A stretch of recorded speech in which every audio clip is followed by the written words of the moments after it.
Good morning. তোমরা কে চা খাবে? দেখো আমার চা হয়ে গেছে সকালে।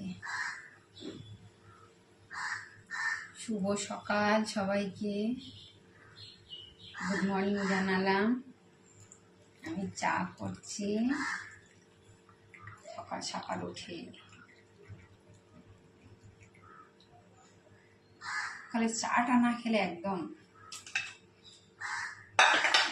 দিনটা ভালো যায় না। দেখছো চাটা?